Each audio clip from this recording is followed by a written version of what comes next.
दोस्तों आज 28 सितंबर और देखते हैं वर्ल्ड न्यूज़ में आज क्या-क्या है। सबसे पहली खबर है कि Russia claims to have seized 3 villages मतलब ये जो रशिया यूक्रेन का वॉर चल रहा है उसमें रशिया ने 3 गाँव और कब्ज़ा ली ये बात है। अगली खबर आती है काठमांडू से। काठमांडू में क्या है, जो उनके जो केपी शर्मा ओली हैं, ठीक है? वो पहले भी बोल चुके थे कि जो जेन-ज़ी का प्रोटेस्ट हुआ था उसमें जो 70, 72, 75 मौतें हुई थी, उनमें जो शूटिंग का ऑर्डर था वो हमने नहीं दिया था, मतलब सरकार ने नहीं दिया था और इसकी जाँच होना चाहिए और फिलहाल जो वहाँ पे नेपाल की जो प्रेज़ेंट गवर्नमेंट है इसकी जाँच भी करवा रही है। इसके बाद आता है अगला जो आ रहा है, ये फिर रशिया यूक्रेन की वॉर से मिलता-जुलता है। डेनिश मिलिट्री मतलब जो डेनमार्क की मिलिट्री है, उन्होंने ये कहा है कि उनके आसमान पर कोई ड्रोन जैसा कोई एरिया है इसकी और इसे वो हाइब्रिड अटैक बोल रहे हैं किसका क्या बोलते हैं आपके रशिया का।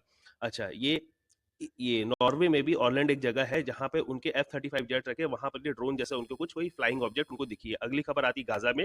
गाज़ा में जो अभी अटैक हुआ है किसका? इज़राइल का, उसमें 44 लोग और उनकी जान चली गई है। ये कब हुआ है? जब यूनाइटेड नेशंस में बेंजामिन नेतन्याहू ने बोला कि इजराइल को जो काम स्टार्ट किया है वो खत्म करना पड़ेगा, मस्ट फिनिश द जॉब। उसके बाद ये काम हुआ। अगली खबर देखते हैं। आईबीएसए मतलब इंडिया ब्राजील साउथ अफ्रीका है, वो कंडेम कर रहे हैं इजरायली अटैक को, ठीक है, इजराइल का अटैक गाजा पे।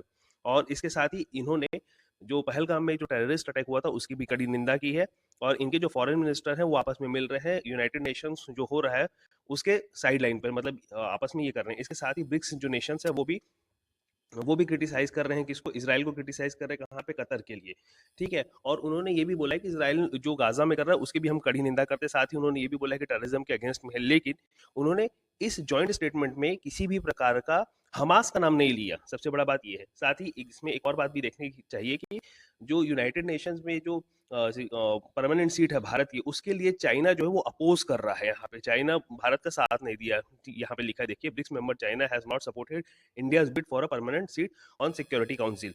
ये आज की खबर थी। इसके साथ ही हम देखते हैं कि जो यूएस है वो कोलंबिया के जो प्रेसिडेंट है, ठीक है, पेट्रो, उनका वीजा को रिवोक कर रहा है। ये बड़ा इंपॉर्टेंट मतलब बढ़िया किरदार निकल के आए हैं जिन्होंने डोनाल्ड ट्रंप के अगेंस्ट में ये बोल दिया है कि उन पे क्रिमिनल जांच होनी चाहिए। साथ ही उनका एक लेटेस्ट वीडियो ये मिल के आ रहा है जहां पे वो दुनिया भर के देशों को ये बोल रहे हैं कि हमें एक मिलिट्री की जरूरत है, जो मिलिट्री यूएस की मिलिट्री से बड़ी होनी चाहिए।